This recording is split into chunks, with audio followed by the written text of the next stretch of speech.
Hi everyone, welcome to this tutorial. This is the Victorian Garden Topiary tutorial, part one of two.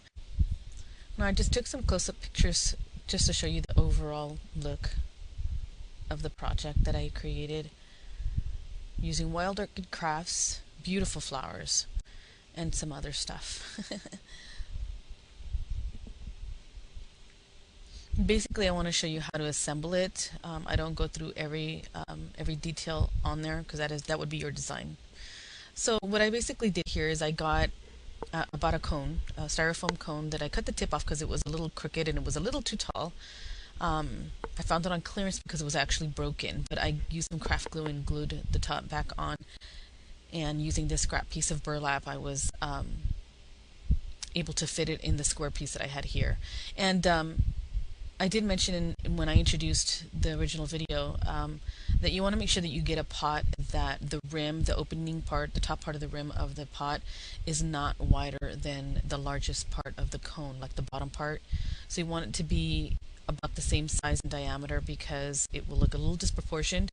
But since I bought them separately, I thought that it would fit fine, but the pot was a little bit too big for it, but I still love it. I still think that the project came out very beautiful, and wanted it to be something that would inspire you guys to make something similar.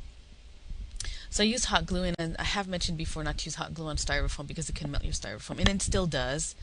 But I needed something quick that would hold it down, so I did use a little bit of hot glue here.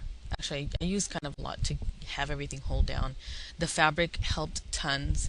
It gave it such a great background and something that the flowers and all the things that I put on there would adhere really well. I still have this flap here because I cut off the excess of the burlap, and I just used just a thin strip of hot glue. So I bought this set that was recommended to me by many of you guys, so thank you so much. This is a glue gun helper kit. And if you guys are looking for one, I can custom order one for you guys. Not a problem. I may just order a few. But it's a silicone, looks like a silicone-based type of material. So that it comes with a mat. It comes with 3 fingertips to help fit whatever size finger you have, and some other little tools. Really cool little deal. I like it. So it helped me a lot to be able to just basically press down. It doesn't stick. I don't feel the heat at all through the fingertips at all. But it helped me create this really clean seam of the burlap onto the styrofoam cone. So I really liked how it worked out, and it didn't burn my fingers at all. I was just so pleased with it. So I'm just trying to close the very tip there. I'll end up trimming the excess burlap later on. So the bottom part, I just took off the excess burlap and just brought it all the way down to the bottom of the cone. And I did create a circular cutout shape of burlap, and I did glue it down to the bottom there because I didn't want the styrofoam to show still. So I cut this dowel I found at, I think it was Michael's. So I did already create a hole. I just pierced it and created a little cone shape, like right here where the entrance is, right there. And that's so that I can pour some glue in it to kind of hold it in there.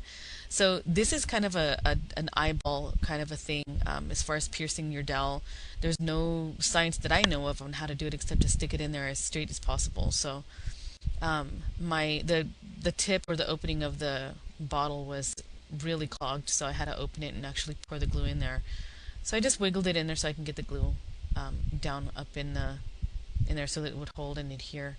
So I let it dry overnight, and then I just here's the circular piece of burlap that I was telling you about. So I just glued that down all the way around. So here's some of the pink paisley paper, and I'm sorry for the blur, you guys. I don't have a very good camera, and I'm still hunting for a really good one to be able to do editing and stuff that'll coincide with programs that I have. But I was originally going to use the strips of paper. Let me pause this really quick.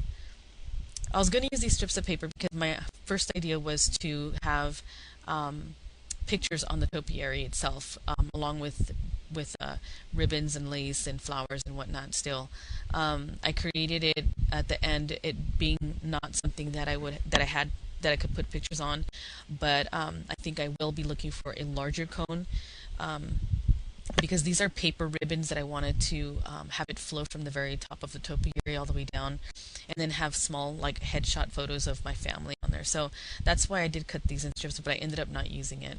Again, because the cone to me was a little bit too small. These are the paints that I used. Oops, sorry. So this is the clay pot I found at Craft Warehouse. It was on sale, but I ended up painting over it, and I did a streaky effect with some of the light blue paint and the cream paint, which is a warm white, I believe. And I'll have a supply list on my blog and at the second video tutorial for this series here. So this is what it looks like. I ended up doing a crackle medium and then used the pink paint and did that crackle finish. So I really like how the crackle looked on there and it being pink. You can do any color you want, of course. But I used old paper distress ink and I just rubbed it around so that it would highlight the cracks.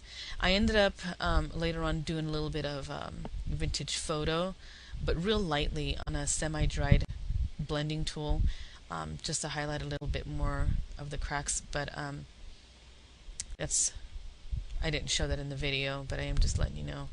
So I just kind of rub it in. I do this all the time when I'm putting distress ink on something that is not so porous like paper. So this is what I did, is I recycled some of the floral green bricks that I had in another pot that I cleared out. And what you want to do is basically have all your pieces of the brick, because you have to cut it. You'll eventually have to cut it, and you may want to do this on the floor or outside because it's very linty. So if you have asthma, this might not be a good option. There's styrofoam bricks that you can use too, so be very careful.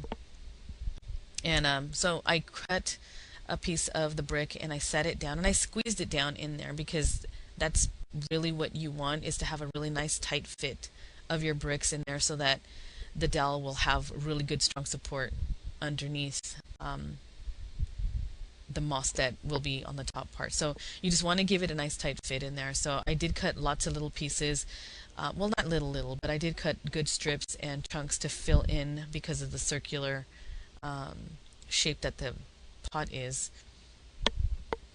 See how it's kind of tight? So it ends up squeezing. If you've not touched this before, if you go to the store, touch it, you can get a feel of what I'm talking about. I trimmed a little bit. The one was too tall, so I trimmed a little bit of it off there. And be very careful, because the craft knife or this utility knife is so sharp.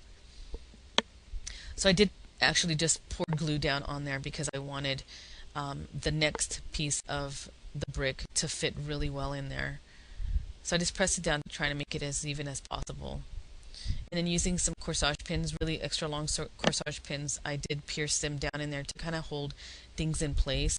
But there is some floral pins that you can use that is particularly for floral arrangements and whatnot, and you can use those too.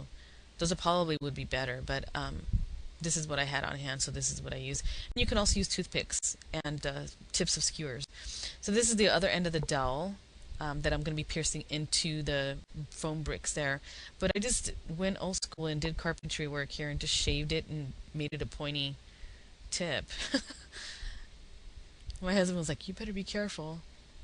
Yeah, he's cut himself many times, so I was like, I'll be fine. But yeah, be careful and don't have your fingers too close to where you're shaving if you end up doing it this way. If not, have your husband take it to his rotary sander or whatever he may have in his workshop and yeah, have him do it for you maybe. So this is what I use, a floral moss matte